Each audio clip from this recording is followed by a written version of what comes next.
Hi friends, అందరికీ నమస్కారం. Welcome to my channel.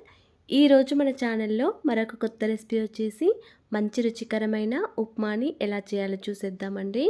ఇలా చేసిన ఉప్మా అయితే చాలా టేస్టీగా ఉంటుంది. మరి బ్రేక్ఫాస్ట్లో కూడా చాలా ఈజీగా చేసుకోవచ్చు. ఉప్మా అంటే ఇష్టం ఉండని వారు కూడా ఇలా చేస్తే ఉప్మాని చాలా ఇష్టంగా తింటారండి. మీరు కూడా ఇలా ఒకసారి ట్రై చేసి చూడండి. అలాగే ఫ్రెండ్స్, మా ఛానల్ని ఇంతవరకు సబ్స్క్రైబ్ చేసుకోకపోతే సబ్స్క్రైబ్ చేసుకోండి.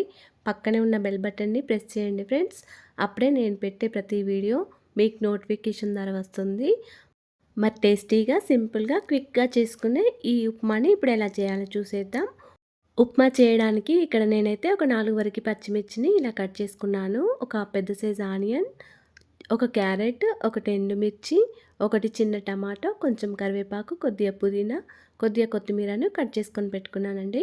తర్వాత స్టవ్ ఆన్ చేసుకుని అందులో ఒక 2 టీ స్పూన్ల వరకు నెయ్యిని వేసుకోండి.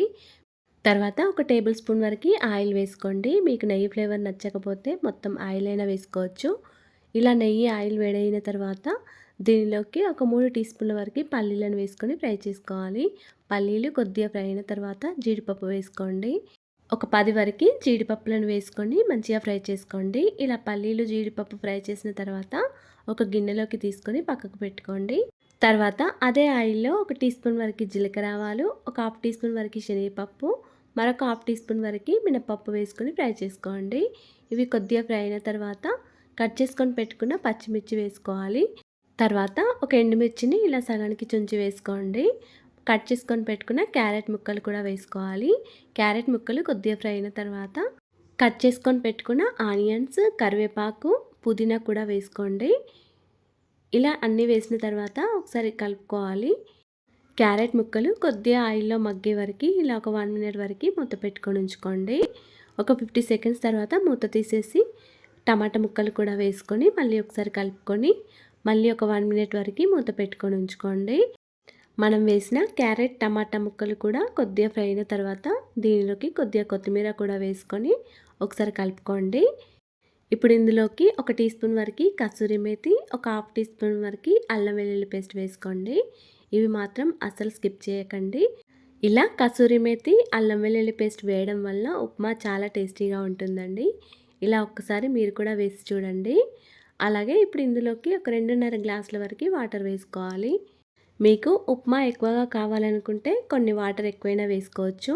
ఇక్కడ నేనైతే ఒక 4కి సరిపడా ఉప్మాను చేస్తున్నానండి. ఇలా వాటర్ వేసిన తర్వాత దీనిలోకి రుచికి సరిపడా సాల్ట్ వేసుకోండి. ఒక హాఫ్ టీ స్పూన్ వరకు వేసుకోండి. మనం వేసిన వాటర్ ఇలా మరిగిన తర్వాత దీనిలోకి ఒక 3/4 గ్లాస్ వరకు రవ్వను వేసుకుంటున్నానండి. ఇలా ఒక చేతితో రవ్వను వేసుకుంటూ మరొక చేతితో కలుపుకుంటూ ఉండాలండి. అప్పుడే ఉప్మా అనేది ఉండలు కట్టకుండా పర్ఫెక్ట్గా వస్తుంది. స్టవ్ని సిమ్లో పెట్టుకుంటూ ఈ ఉప్మాని కలుపుకుంటూ ఉండాలి. ఈ ఉప్మా కొద్దిగా లూజ్ అయినట్టు అనిపిస్తే మరి కొంచెం రవ్వను వేసుకొని కలుపుకోవచ్చండి. నాకైతే ఇక్కడ కొద్దిగా లూజ్ అయినట్టు అనిపిస్తుంది. అందుకే ఇందులోకి మరొక 2 టీ స్పూన్ల వరకు రవ్వను వేసుకొని కలుపుకున్నాను.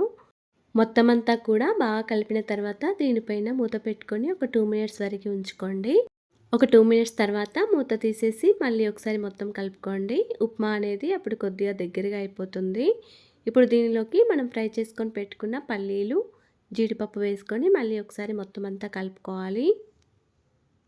మీకు ఉప్మా మరి కొంచెం గట్టిగా రావాలనుకుంటే మళ్ళీ కొద్దిసేపు ఒక 1 మినిట్ వరకు మూత పెట్టుకొని స్టవ్ని సిమ్లో పెట్టుకొని ఉంచుకోండి. ఉప్మా అయితే ఇలా కొద్దిగా లూజ్గా ఉంటేనే చాలా టేస్టీగా ఉంటుందండి. అంతేనండి, ఎంతో టేస్టీగా సింపుల్గా చేసుకునే ఉప్మా రెడీ అయిపోయింది. మీరు కూడా ఇలా ఒక్కసారి ట్రై చేసి చూడండి. కసూరి మేతి, అల్లం వెల్లుల్లి పేస్ట్ వేయడం వల్ల ఇందులోకి మనకి ఎలాంటి చట్నీ లేకున్నా కూడా చాలా ఈజీగా తినేయచ్చండి. చాలా టేస్టీగా ఉంటుంది. ఇలా మీరు కూడా ఒకసారి ట్రై చేసి చూడండి. అలాగే ఫ్రెండ్స్, మా ఛానల్ని ఇంతవరకు సబ్స్క్రైబ్ చేసుకోకపోతే సబ్స్క్రైబ్ చేసుకోండి, లైక్ చేయండి, షేర్ చేయండి. ప్లీజ్ మా ఛానల్ని సపోర్ట్ చేయండి. Thanks for watching.